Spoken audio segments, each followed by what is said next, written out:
just guns that you don't use that maybe you should try. Just because you don't think they're the best gun in the game doesn't mean that they're not the best gun in the game, alright? They all have different reasons. Now, namely, why the AK-47 is on my list right now. If we look at some of these stats right here, alright, the fire rate might not be as high as the Kilo or the AN-94, but the damage is pretty high. And if we look at the damage charts as well, over here, the AK is doing 56 to a head and 42 to a chest. And if we look at the growl, things like that, it's 42 to a head. So even like it shoots faster, about 200 RPMs faster, so maybe 2 to 4 bullets.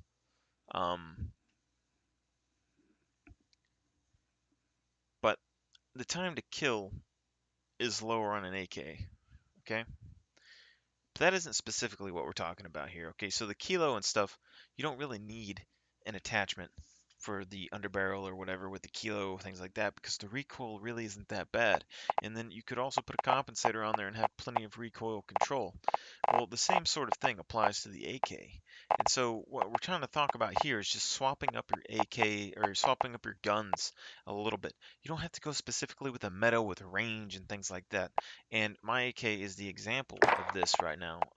If we go through here, you can look at it. It's a very basic AK, you know, nothing super crazy about it. Now, we got to change how we think about guns, okay? So we have the compensator and stuff to lower the recoil reduction and all that stuff. So if we had a monolithic, we could get the fire velocity up to like 1200, something like that.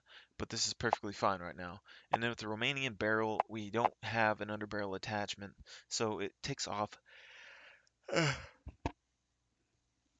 attachment slot. And why guns like this are pretty powerful in Warzone, but nobody uses them, is because they're trying to build them just like the faster fire rate weapons. Now, if you think about the AK, what are some features that it has? All right, it has a decent fire rate of 660 base or 550 base, unless you use the 556 ammo. It's doing 10 more damage or so extra, or 20 to a body extra. Okay, and here's what I'm kind of take away with this right now is that if you build an AK the same way as you build a M4 or something like that, it doesn't really change the damage stats so much, but you're losing potential with a weapon that does higher damage, that doesn't really require a bunch of attachments. The AK with that barrel can shoot pretty straight on its own. The compensator's just bonus. And then you take the mag. We got a 75 round magazine on the AK, right? Well, the thing is, with like M4s and things like that, you can't really kill people at long distance with 30 rounds for the most part. It usually takes 9 to 15 rounds to down a target, and then another 15 would be your other 30 rounds in the mag to put someone down. With the AK-47s, it only takes 6 rounds instead of 9, so you're not going to need 30 rounds to down somebody. You'll probably take anywhere from 6 to 10, I would believe, something like that, to actually kill a target with an AK, which means that you could get anywhere between uh, 3 to 5 targets down with the same amount of ammo that you could with an M4's 30 round mags. Because M4 is only probably going to be able to get 2 down, maybe. The AK, you might be able to get 2 or 3, which is perfectly fine. The 75 round mag is just excess on top of that, right? So what this does is that the AK isn't really the best gun because it has the most power potential. It's the it's a really good solid weapon that people don't use very often because it has extra slots that you can use to make the weapon more efficient that you don't have on other weapons. Now, if we look at this, you can see that we have the wounding perk on our AK, right? I've been running the 75 round mag and the AK, so it's basically a hybrid between a LMG and an assault rifle, but it does have higher damage than both of those right now, right? So what wounding is doing is it's allowing us to hit targets hard. It takes maybe 3 rounds from the AK to break somebody's armor. Um, anything extra on top of that is going to severely hurt. You're getting 40 something damage to a chest, which is what, 20 damage, or it's about 20 damage extra per round. Now, if you do something like this, if you're hitting headshots, then the damage difference isn't really that big of a deal between like the two rifles, like the M4s and the AKs and stuff. But when you're hitting chest shots specifically, the AK is doing almost twice as much damage as the M4, which means that those 30 rounds is basically about shooting a 60 round mag. But on top of that, with the base fire rate of 550 or 650, whatever it was, if it's doing about double damage when you hit chest shots, it means that you're actually getting twice the fire rate pretty much, because like instead of shooting two bullets, you're going to be shooting two damage. So as long as you hit your rounds, you're going to be firing and hitting a lot more damage faster, right? Now, what this basically means though is that if you're basically getting double damage on chest shots, you don't really need a 75 round drum mag. So if I really wanted to, I can drop the 75 round drum mag and I can save myself a bunch of mobility and aim down sight speed, and we can still keep the Fragile Wounding perk, which is going to allow us to damage people and keep them out of the fight longer. And on top of this, the AK has a faster reload speed than even the M4, which already has a pretty solid reload speed to begin with. Now, this means that we could use a different barrel and use an underbarrel attachment if you wanted to lower your recoil down a little bit more. But where this gets even better is that we just upped our ADS speed here. We can upgrade our ADS speed with a laser if we want to. We can upgrade our stability with the laser, or our walking aiming speed, aim down sight speeds, anything like this we can upgrade with these butt stocks. This right here is good, but this right here can give us aiming stability on here, which is going to allow us to hit more of our shots more accurately. But I just like the 75 rounds just so I can put down some pain at range. I don't really need a lot of ADS speed. I don't really need any more recoil control in my AK. It's pretty top notch as is. And the reload speed is very fast. Now, the reason why I think guns like wounding, things like that, guns that can run it specifically very well, the Odin might be in that classes also, is that nobody uses perks on their guns. I don't know what the deal is with all of this. I get that there's attachments and things that are just it's the same thing with underbarrel launchers. There's weapons that can use underbarrel launchers very, very well. You don't need the bottom attachments, especially if you don't use monolithic suppressors. And if you're running those, you're probably an aggressive player anyway. So you just have more tools to take people out without having to just rely on shooting. And that's kind of what this perk is too, especially if one person has it on your team. The deal with it is that when you hit people, it usually takes 2 or 3 seconds or so to actually um, heal after you get smacked. Right, you're in the red, you can't hear anything, you hardly can see, and you're just trying to heal up and reposition so you can get back into a fight. Well, this right here is increasing that by quite a few seconds, because I got hit by this myself in a match, and instead of me being able to get shot, then run through a building onto a corner and then heal, I ran through the building, went to the corner, thought I was about to heal, realized it wasn't working, had to reposition again, basically across the road, and then wait there, and then I finally healed, which it feels like it basically doubles or triples the amount of time that it takes you to recover from getting shot. And if that's the case, then it's going to put a lot of pressure on enemies when they're trying to fight you, because they can't re-peek and stuff when they don't have HP. And even if they use their armor, that's only putting them up to 150. If you're aggressively pushing somebody and all they have is their armor for HP, not only are they not going to be able to hear very well, their vision's going to be a little bit more blurry, but you're pretty much on equal ground almost at that time, because you've been able to reposition. They've been able to get 3 plates at max, which is 150 HP, and then you're going to be having at least 100 HP from your just base HP pool when you fight them again. And this is very, very effective against teams, especially out in the open. but it can also work in buildings and also with snipers on rooftops. If you're not able to contest a rooftop and snipe a sniper and kill them, finish them off, whatever, being able to hit them very, very hard and make them have to wait to recover their HP allows you to move much farther before they can repeak again. And if they do try to repeak again, then it's just going to be that much easier to kill them.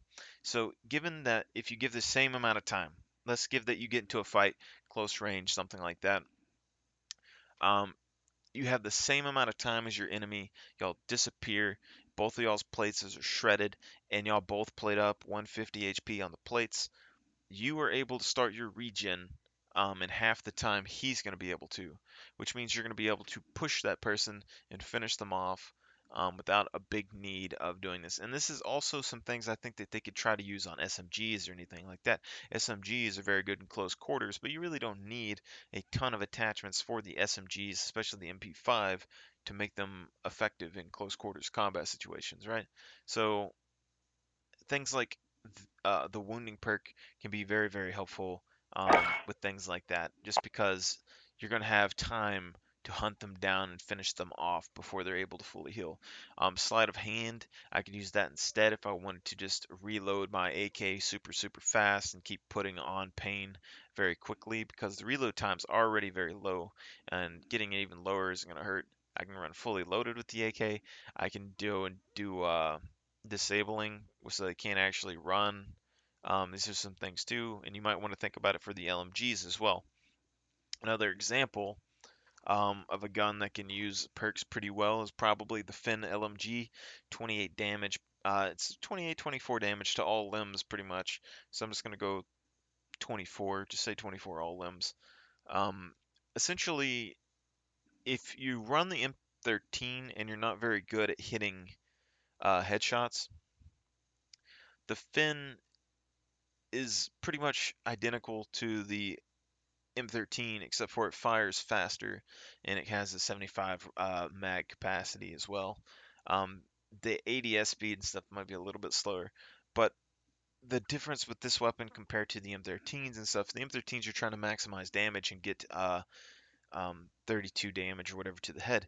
Well, the Finn, it doesn't really matter if you hit them in the head. It doesn't matter if you hit them pretty much anywhere, but you can hit them in the legs, and if you have the disabling perk, you're going to be able to make it to where they can't sprint, which is going to keep them open in the fields for a lot longer. Your teammates can pick them off a lot easier, as well as you might be able to as well. Or you can even use the wounding effect as well. I think wounding is probably the most beneficial to use out of all of these. I don't know how long it takes to recover from a disabling effect on the weapons, but wounding is most definitely, I think, a big deal that some of these guns that have heavier damage rounds need to consider. Because you take a FAL, for instance. I've run FALs with thermal scopes. I've run them with underbarrel attachments and things. You don't need a ton of attachments on a FAL to make it viable at all.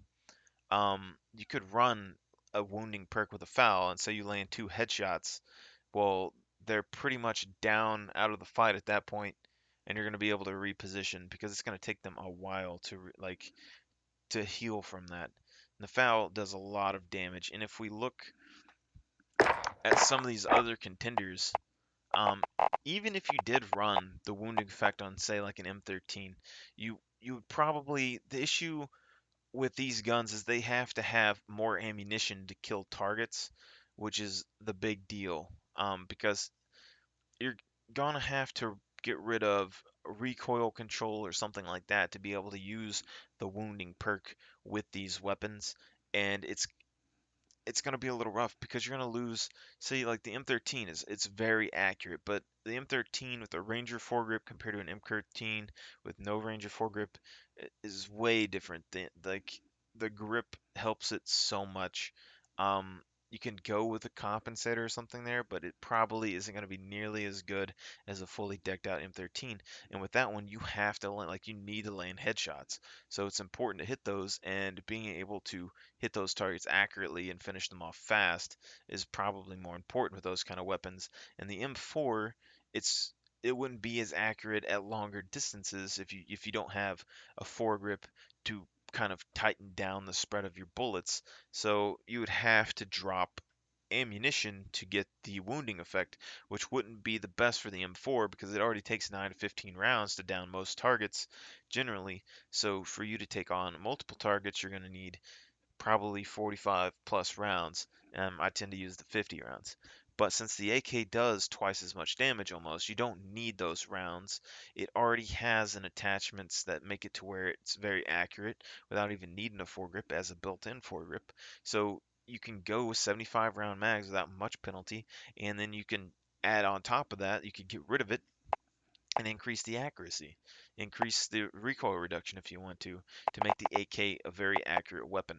And if we even compare it against this, the range on the AK is actually higher than the Kilo, and I believe it's higher than the AN94. It's just they have higher fire rates.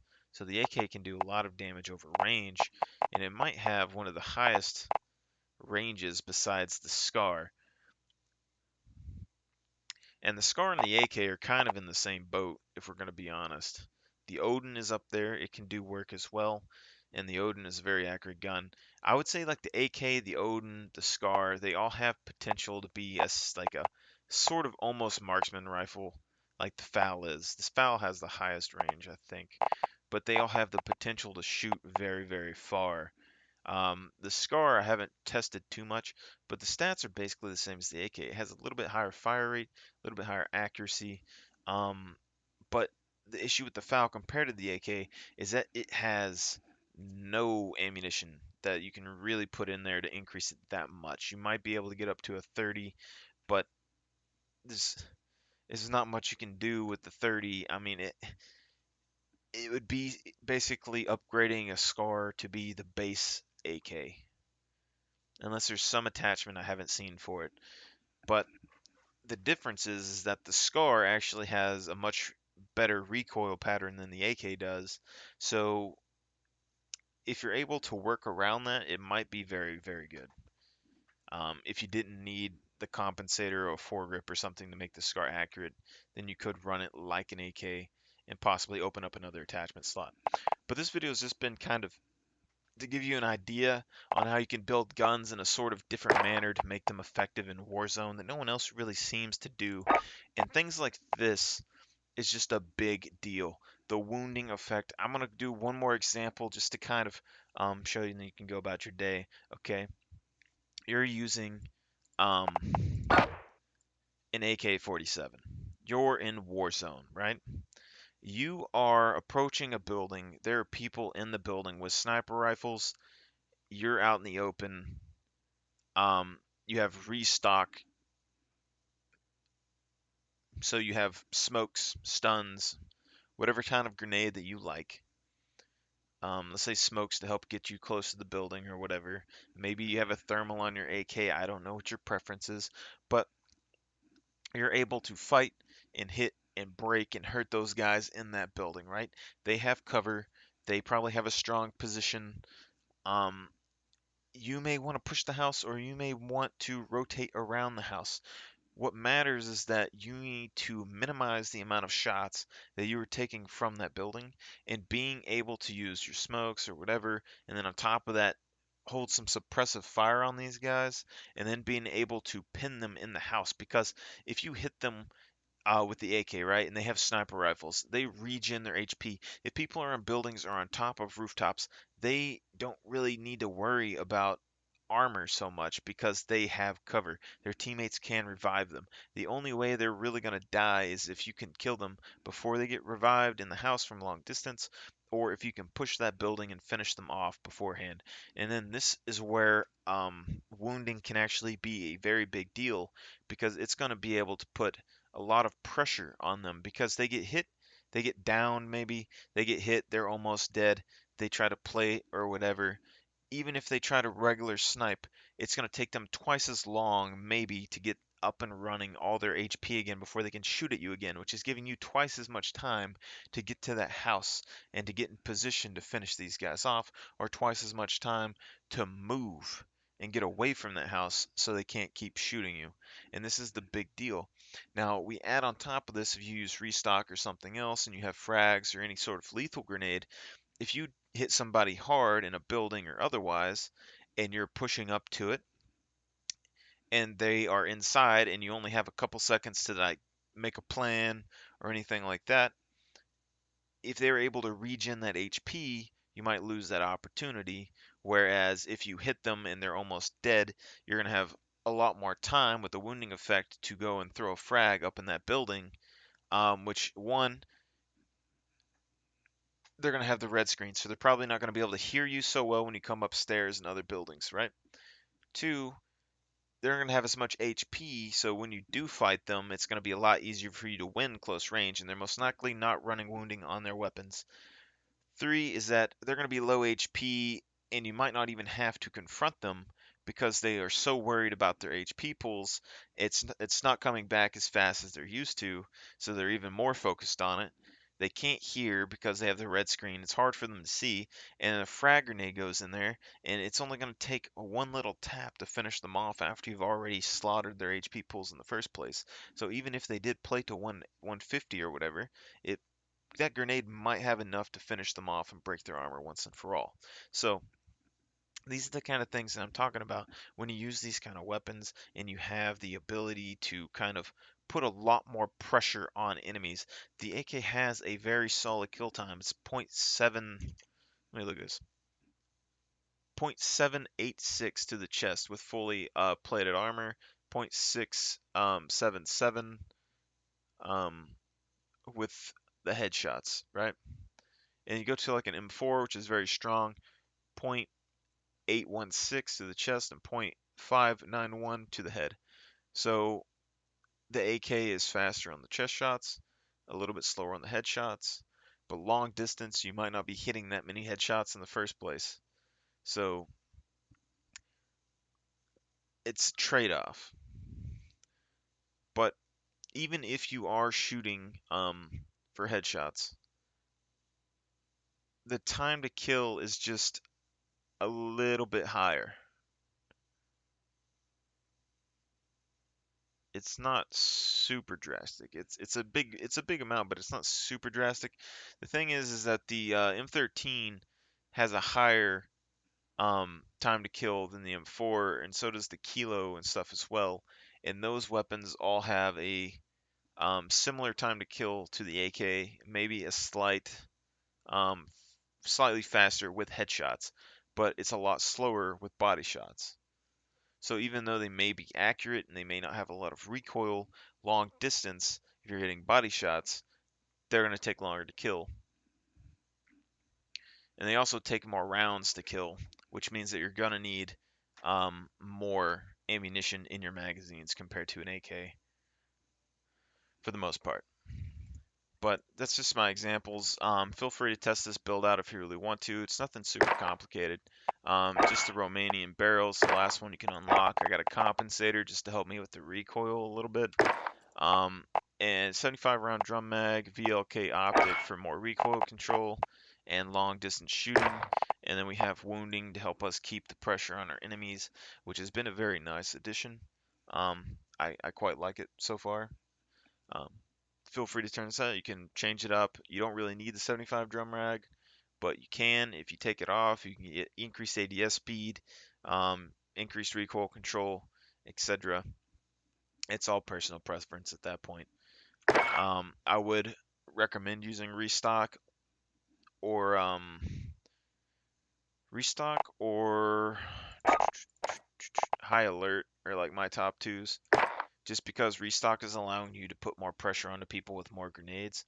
These stuns can help you reposition and stuff really fast. Stun grenades can pretty much turn the tide of any fight and make it to where it doesn't really matter what weapon you're using anyway. So, I mean, stuns are just kind of busted in general. Gas grenades are also a good option because they tend to last longer. You can use them to zone people out and stuff when they're trying to like gatekeep in the circles. You can like gas outside and it'll slow them down and then they're going to be able to make it inside the circle. You can use it to get retreats. You can use it to block off entryways. It has a similar effect to a stun. So as long as you're using that, you probably don't have a big deal. You can also give away people's positions because they'll be coughing. Um, so a lot of things between gases and stuns. Gases probably have more tactical uses than the stuns do. But On top of that, we're running spotter mainly just to see enemy equipment. This is very good for breaching houses and things like that because you're going to be able to see if they have landmines, claymores, all that stuff. It's going to pop out very, very easily for you to see. And on top of that, you're going to be able to hack it, which means that you can turn their own equipment against them. So if you do happen to be able to take your time, say you toss some gas grenades up in the attic or something and you see some landmines, you can probably hack those landmines. Maybe they go off in the attic and finish them for you. Maybe you hack the mines and stuff and then you push up the stairs afterwards. Some of them jump out of the rooftop to rotate underneath you and try to take you up from below, and they hit their own claymores. It's equipment that you don't have to carry with you, but you can still take advantage of. And it also can stop them from using trophy systems. If you happen to see a trophy system in a building, you probably know that there's a team there anyway. You'd be skeptical because why would there be an equipment in a building unless they're trying to fortify it? Um, on top of that, it's just going to make it to where you can take those fortifications and use them for yourself. So you can stop their grenades, you can stop enemies from coming, you can take advantage of other people's hard work that they put after you finish them off. But it's going to also allow you to throw grenades into the attic as well. If you go up and you see that there's a trophy above you and you hack it, then you can toss your grenades upstairs and they think they have a trophy, but it doesn't work. They think they're safe, but they're not. Very solid perk. I like it a lot. If you use smoke grenades and things like that, Tracker can be a very good perk if you don't use the stuns because Tracker is going to allow you to see their footsteps inside the smoke. If you run like a shotgun secondary or something, makes it very easy to find targets inside of smoky buildings and finish them off there. We were running the EOD just because we're running explosives and things. We could use cold-blooded or kill chain or quick fix or double time. Quick fix would be even better because if we're using wounding and then we're going to be able to take out a target, then let's say you go around and you go around a corner and you see a team of three and they're coming towards you and you just lay into them with your AK, you break two of their armors, um, you maybe almost down a third guy and they light you up where you're almost dead and you toss your stun, you toss your frag, boom, boom, down one, maybe finish them off, pop up the full HP. They're going to have no armor plates. They're going to have very low HP that isn't going to regen at all. And then you're going to still have full HP from regening. So that combination could be very, very strong if you're able to finish somebody off and then regen off of it.